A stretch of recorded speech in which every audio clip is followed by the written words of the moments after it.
Varicose veins కి సరైన చికిత్స కోసం సంప్రదించండి ఎవిస్ హాస్పిటల్.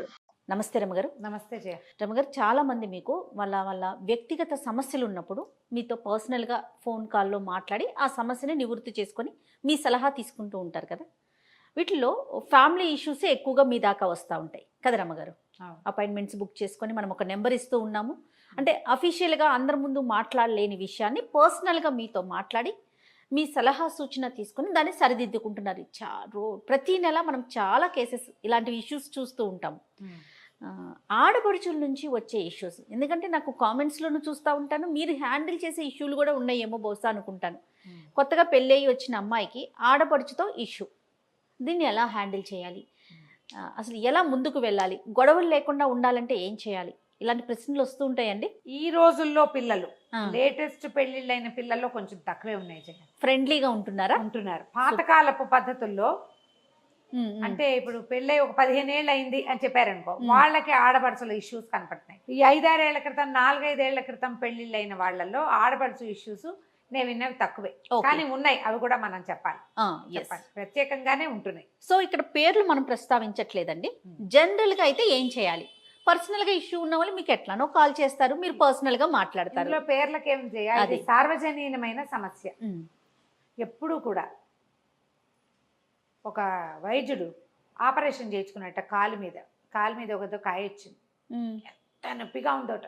అన్ని కంతుల కోసం నాకంతంత నొప్పి ఏది లేదన్నట్టు. నీకు వస్తే కానీ నీకు నొప్పి తెలీదు, ఎవరిదైనా చేసేసే ఆ పడుకో ఏంటి కాసేపు ఏంటి ఏమవుతుంది అలా మాట్లాడతాం.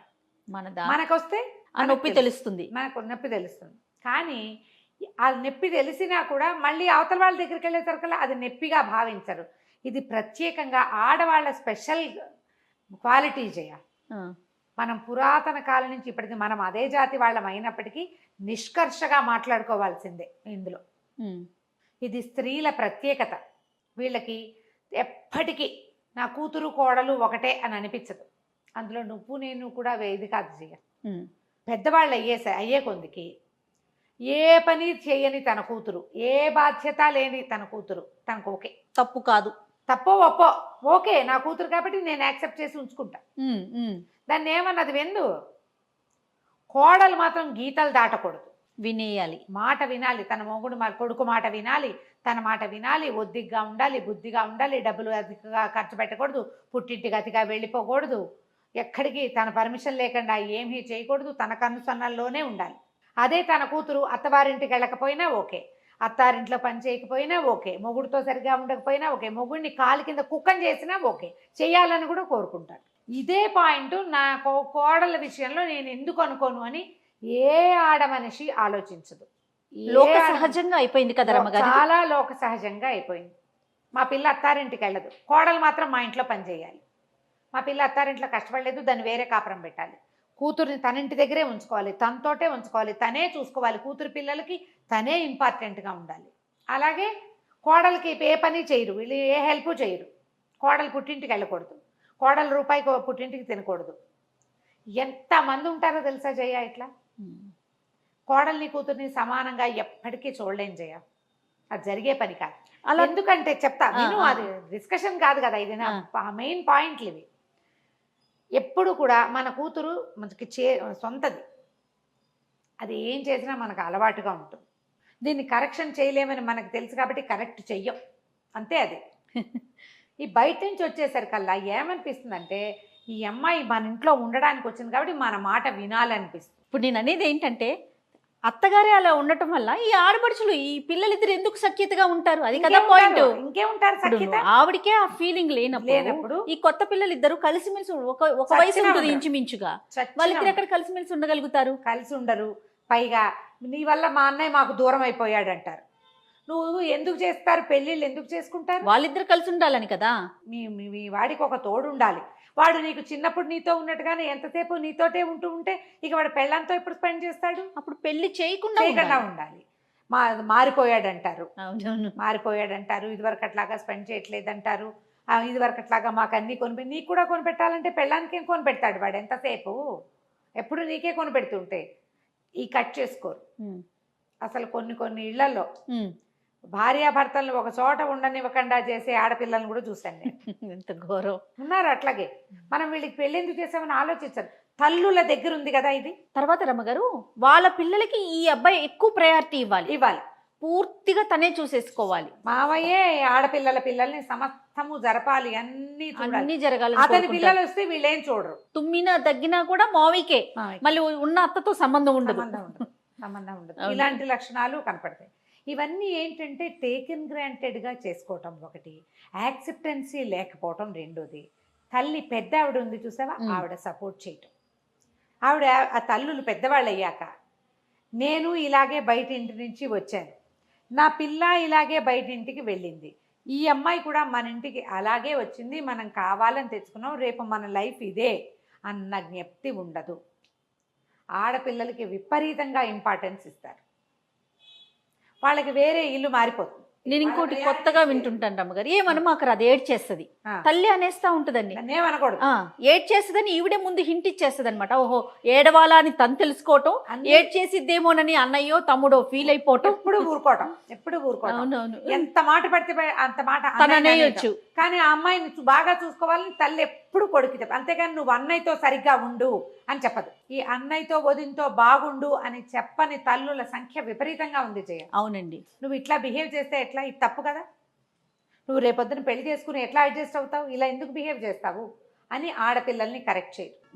మన పిల్ల ఎలాంటి డ్రెస్ వేసుకున్నా ఓకే, దాని ఇష్టం, దాని ఆఫీసు. కోడలు మాత్రం ఒద్దిగ్గా ఉండాలి. మన పిల్ల మొగుడిని పేరు పెట్టి పిలుస్తుంది, కోడలు పేరు పెట్టి పిలవకూడదు. అవి కూడా నేను చెప్తున్నాక, మన అమ్మాయి మన ఇంట్లోనే ఉండాలి, మన కోడలు పుట్టింటికి వెళ్ళకూడదు. మన ఆడపిల్లలు ఎప్పుడు పండగలకి మన ఇంటికి వస్తారు, కోడలికి పుట్టిల్లు ఉండకూడదు. కోడలు కూడా వీళ్ళతో వాళ్ళు వస్తారు, నువ్వు వెళ్ళిపోతే ఇట్లా వదినతో సరదాగా ఉండాలనుకున్నావు అంటారట వాళ్ళు. వదినతో వాళ్ళే స్పెండ్ చేయడానికి అత్తారిల్లు వదిలి పుట్టింటికి వస్తారు. మరి వదిన ఎప్పుడు పుట్టింటికి వెళ్తుంది, ఈ ఆలోచన ఉండదు. చచ్చిన ఆలోచించరు. ఏ పండగలకి పుట్టిళ్ళకి రాని ఆడపిల్లలు కోకొల్లలుగా ఉంటారు, ఎందుకంటే ఆడపడుచులు వస్తారు కాబట్టి. ఇప్పుడు కొంచెం తగ్గింది, ఎందుకంటే ఈ ఆడపిల్లలు కోడళ్ళు కూడా ఒకే రకంగా చదువుకుంటున్నారు. చదువుకోవటం పైగా ఇంకో కొన్ని చోట్ల కొన్ని రకాలు. ఇంకోటి ఏం చూస్తున్నామంటే, అమ్మాయిలు పెద్దవాళ్ళు, అబ్బాయిలు చిన్నవాళ్ళు అనుకో. అమ్మాయిలు పెళ్ళిళ్ళు అయిపోయి వాళ్ళకి అంతంత పిల్లలు అయ్యాక మగపిల్లలు పెళ్ళిళ్ళు అవుతాయి. ఇక వీళ్ళ మీద ఆ పెళ్ళిళ్ళు అయిపోయిన అక్కల రోపు అంతా ఇంత కాదు, ఈ కొత్తగా వచ్చిన కోడళ్ళ మీద.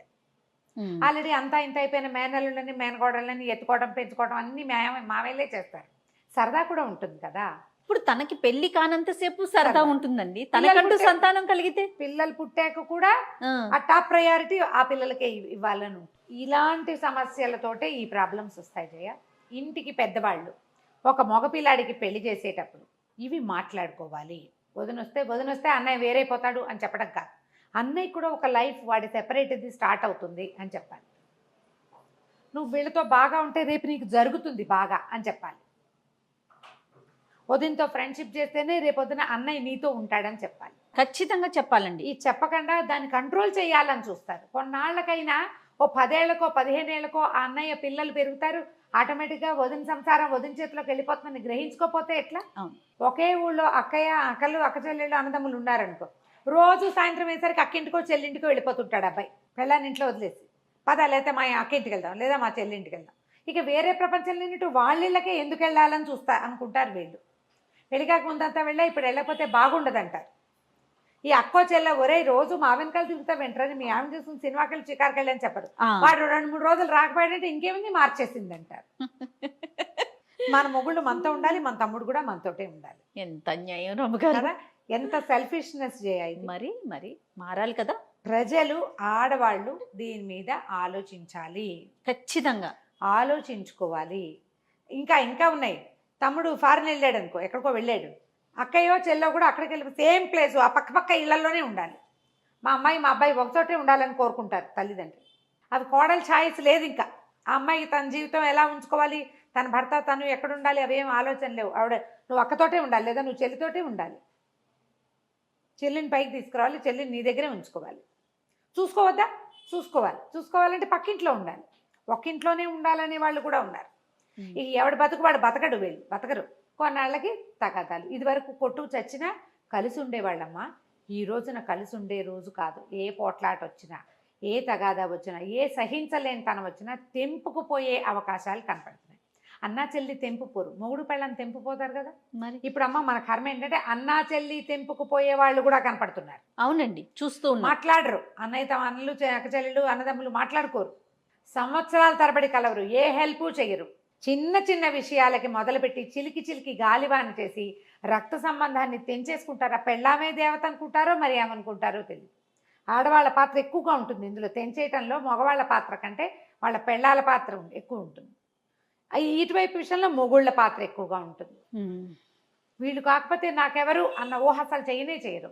నువ్వు ఎక్కువగా కలిసి ఉండకూడదు, తెంపేసుకోకూడదు. అన్నదమ్ములు అక్క చెల్లెళ్ళు కలిసి ఉండాలి, కలుస్తూ ఉండాలి, అంతేగాని కలిసే ఉంటామని అనకూడదు. ప్రతిదానికి ఒక బ్యారికేడు, ఒక హద్దు, ఒక లైన్ ఉండాలి. ఆ లైన్స్ దాటకూడదు. ఈ రోజునంతా ఎడ్యుకేటెడ్ సమాజమే ఉంది. పల్లెటూళ్ళలో కూడా ఎంతో కొంత చదువుకున్నారమ్మా. చదువుకోకుండా 10th 9th తోటి ఆపేసే ఆడపిల్లలు లేరు, మగపిల్లలు లేరు. అవును అవును. మనం ఎందుకు ఆలోచించాం? మానవ సంబంధాలు విస్తరించుకోవాలి కదా, విస్తరించాలా? ఖచ్చితంగా అండి. మరి అందుకోసమే మనం పెళ్ళిళ్ళు చేసుకుంటున్నాం కదా. లేకపోతే మన పిల్లనో మన ఇంట్లోనే మనం ఎందుకు ఉంచుకోవట్లా? పై పిల్లని తెచ్చి దాన్ని మన కంట్రోల్లో ఉంచుకోవాలంటే నీ కంట్రోల్ ఏమిటి? భర్తకి కంట్రోల్ ఉంటుంది. నువ్వు స్నేహంగా ఉండాలి. ఆడపడుచులు ఆ వదినలతోటి స్నేహంగా ఉండాలి. కంట్రోల్ ఉంచుకుంటావంటే కష్టం కాదు. ఈ కాలంలో అది కుదిరే వ్యవహారం కాదు. ఏముంది, అప్పుడు అన్నదమ్ముల డివోర్స్కి అక్క చెల్లెళ్ళే కారణం అవుతారమ్మా. అంతే కదా. మా ఆడపడుచు వాళ్ళు, నేను కొన్ని కేసులు విన్నాను చేయ. అంటే ఇప్పుడు మనం సాల్వ్ చేసిన కేసులు కాదు, చుట్టుపక్కల ఫ్రెండ్స్లో ఎవరైనా ఊరికే మన మెసెంజర్లో మెసేజ్ పెడతారు, మా ఆయన చాలా మంచివాడండి, మా ఆడపడుచులతోటి చిక్కంతా. అవును. నా బట్టలు వాళ్ళే సెలెక్ట్ చేస్తారు, నా నగలు వాళ్ళే, నేనేం పెట్టుకోవాలో వాళ్ళే చెప్తారు. నాకు బ్యాండ్ మేళం బట్టలు ఇష్టం ఉండవు. ఒక అమ్మాయి కంప్లైంట్ ఇది మెసెంజర్లో పెట్టిన అమ్మాయి, ఒకే రకం బట్టలు వేసుకోవడం నాకు ఇష్టం ఉండదండి. మా చెల్లి నేను ఒకే రకం బట్టలు ఏనాడు వేసుకోవాలి. మా అత్తారింట్లో ఏ ఫంక్షన్ అయినా మా ఆడపడుచులు ఇద్దరు మేము ముగ్గురం ఒకే బట్టలు వేసుకోవాలని వాళ్ళ రూల్. ఒకే రకం చీరలు కట్టుకోవాలి, ఒకే రకం నగలు పెట్టుకోవాలి. అది ఎప్పుడైనా వన్స్ ఇన్ ఏ వైల్ బాగుంటుంది. ప్రతి దానికి, ప్రతి ఫంక్షన్కి మేము ముగ్గురం ఒకేలాగా తయారవ్వాలి. నాకు ఆ పై మెళ్ళలో పెట్టుకునే వస్తువులు నచ్చవు. ఏముందమ్మా, అలవాటు చేసుకో, మిగిలినవన్నీ బాగుంటుంది. కాదండి, నాకు నెక్ పీసులు నచ్చవండి, నాకు లాంగ్ చైన్స్ ఇష్టం. వాళ్ళిద్దరు సన్నటి వాళ్ళు నెక్ పీసులు పెట్టుకుంటారు, నన్ను కూడా అదే పెట్టుకోమంటారు. నేనేమో బొద్దండి. అమ్మాయి చూడు ఎంత బాధపడుతూ ఉంటుంది, ఎంత అసహ్యంగా కనపడతానో. ఫోటో చూస్తే నా ఫోటో వచ్చి నేను పందిలో ఉన్నాను, ఇలా రాసిందమ్మా అమ్మాయి, పాపం నిజంగా చెప్పైనా అని అడిగా నేను. చెప్పమంది, అందుకే ఈ వాక్యం చెప్తున్నానమ్మా. కొన్ని విషయాలు ఇది ఎవరికైనా చెప్పచ్చా అని అడిగి మరీ చెప్తాను నేను.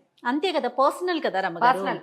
నేను లావుగా కనపడతానండి, నాకు అస్సలు నచ్చదు. తన వేషధారణ కూడా వాళ్ళే డిసైడ్ చేస్తే ఇంకెట్లా రమ్మగారు, ఎట్లా బతుకుతారు? మరీ టూ మచ్ కాదు. నాకు నచ్చదు. చిన్నప్పుడు కూడా పై మేళ్ళలో గొలుసు పెట్టుకోలేదండి నేను. ఇప్పుడు ఎప్పుడు నేను నెక్ పీసులు పెట్టుకోవాల్సి వస్తుంది. నాకు అస్సలు నచ్చదు. నేను లావుగా కనపడతాను. నేను అంత లావు కాదండి, కానీ నాకు నా మెడకి సూట్ కాదా, తనకి నచ్చదు, ఇంకంతే. సరే, మీరు అన్నట్టు ఎప్పుడైనా ఒకసారి ఓకే, ప్రతిసారి బ్యాండ్ మాలం లాగా మొత్తం ఒకటే ఫంక్షన్ పోని అందరికి గుర్తుగా మేమేం తెలియాలంటే అలా కాదండి. ఎవరింటికి ఫంక్షన్లకు వెళ్ళినా అందరం రెడ్ కట్టుకుందాం, అందరం గ్రీన్ కట్టుకుందాం, అందరం ఇదే పెట్టుకుందాం. వస్తువులు, బంగారు వస్తువులు కూడా బాగా చేయించారట అత్తవారు. ఆడపిల్లలకి బాగున్నాయి, అమ్మాయికి కోడలికి చక్కగా చేయించారు. ఉపయోగం అన్ని వాళ్ళకి నచ్చేవి, ఈ అమ్మాయి కూడా నప్పేవి కాదు, నచ్చేవి, వాళ్ళకి నచ్చినవి. నప్పే వస్తువు ఒక్కట్లేదండి నా నగల్లో. మా అమ్మ కొన్నవే ఉన్నాయి, అవి పెట్టుకోనివ్వరు ఎప్పుడు. అది నేను వాళ్ళతో ఎలా మానేయాలో అని చూస్తాను. అంటే నాకు ఇష్టం లేదు అలా చేయటం. మా హస్బెండ్ ఫీల్ అవుతాడు, కానీ నేనేం చేయను. పెట్టుకోకపోతే అతను ఫీల్ అవుతాడు. ఫంక్షన్ మానేస్తే అతను ఫీల్ అవుతాడు. ఇది మేనేజ్ చేయలేని విషయం. వాళ్ళు అన్ని విధాలా బాగానే ఉంటారు. ఈ బలవంతం తట్టుకోలేకపోతున్నా నేను. ఎట్లా చెప్పాలో తెలియదండి. నాకు సూట్ కాదని. అది ఏం కాదు, బాగుంది, ఏం కాదు, నిండుగా ఉన్నామంటారు. నాకు నిండుగా ఉంటాం ఇష్టం లేదండి. నిండుగా కాదు, నేను బండగా కనపడతానండి అని రాసింది పిల్ల. ఏడుపు బొమ్మలు పెట్టింది 3-4. ఇక వాళ్ళ ఆడపడుచులు ఎవరో తెలుసుకుంటారు ఈ సంగతి. వాళ్ళు ఇది ఎప్పుడో సంవత్సరం క్రితం సంగతి, సందర్భం రాలా ఇప్పుడు. అదేలేండి, తెలుసుకోవాలి కదా. తప్పు కదా రమ్మగారు, తప్పు కదా. మరి తన ఇష్టం వాళ్ళు ఉండని వాళ్ళు కదా. కనీసం కొన్నిసార్లు అయినా ఏదో ఒక సందర్భంలో ఇప్పుడు బయటికి వెళ్ళేటప్పుడు ఇంకొంచెం ఎక్కువ రెడీ అవుతారు కొంతమంది, ఏదో అందంగా సహజం కదా ఇవన్నీ. తన సొంత విషయాల్లో కూడా ఇన్వాల్వ్ అయిపోతాయి. నేనేం చెప్పంటే, అమ్మ ఒక సంవత్సరం 2-3 ఏళ్ళు గడిచేసారు కల్లా ఏవో ప్లేసులు మారుతాయి, వాళ్ళ ప్రయారిటీస్ కూడా మారుతాయమ్మా, కొంచెం అడ్జస్ట్ అవ్వు. మీరు ఎప్పుడు ఎప్పుడు చెప్పేదే. కొట్లాడుకుంటే ఏమవుతుందమ్మా, పాపం ఇలా చచ్చి అడ్జస్ట్ అయ్యి 25 ఏళ్ళు 30 ఏళ్ళైనా ఆడపడుచుల రోపు దిగని వాళ్ళు బోల్డ్ అంతమంది ఉన్నారమ్మా, బోల్డ్ మంది. ఏదో ఒక మాట వీళ్ళు విసిరి, ఒక మాట వాళ్ళు విసిరితే సరిపోతుంది, బాగానే ఉంటుంది. అలా కాకుండా వీళ్ళు లాగేసి మెడకు ఉచ్చేసి లాగేస్తామంటే అది కష్టం కదా. మరి ప్రధానంగా ఏంటంటే తల్లులు దీని మీద ఆలోచించాలి. పాత్ర ఇక్కడ తల్లులదే. తల్లులదే. వాళ్ళు చెప్పాలి ఇది చేయకూడని పని, ఇంత ప్రెస్ చేయకూడదు, అన్నయ్య జీవితం, నువ్వు అన్నయ్యతో బాగా ఉండాలి, వాడిని కష్టపెట్టకూడదు, వాడిని బాధ పెట్టద్దు. చాలామంది తల్లులు కొడుకులేకి వచ్చే కూతుళ్ళకి సారీలు చెప్పాలనుకుంటారు. అది ఉంది, వాళ్ళే సరిగా ఉండాలి. ఇది ఆడపిల్ల అంత మాత్రం ఏడుస్తుంది. అదే నేను చెప్పా కదండి, ఏడుస్తుందని వీళ్ళే ముందు హింట్ ఇస్తారు. దాని ఇష్టం. అది ఏడుస్తుంది అంటే ఏడవమని తనకు ఒక హింట్ ఇస్తున్నారా మీరు అనిపిస్తుంది నాకైతే. అవును, అది కూడా చేస్తారు. ఇలాంటి సిచ్యువేషన్స్లో ఎప్పుడు కూడా ఒక్కళ్ళ వైపే తప్పు ఉండదు. వాళ్ళు ఎక్కువ రోప్ చేస్తున్నారు, వీళ్ళు కూడా ఏదైనా కొంచెం చేస్తున్నారేమో, ఇలా కూడా ఉంటుంది. ఇప్పుడు మనం ఆడపడుచులనే కాక తీరుతున్నామని అనుకోకండి. మేము కూడా ఆడపడుచులమే కదా, మేము 8 మంది అక్క చెల్లెళ్ళు, మాకు ఒకడే అన్నయ్య. కోడళ్ళ బిహేవియర్, ఇది అమ్మాయిల బిహేవియర్ గురించి చెప్తున్నాం. రైట్. కోడళ్ళ బిహేవియర్ గురించి కూడా మాట్లాడదాము.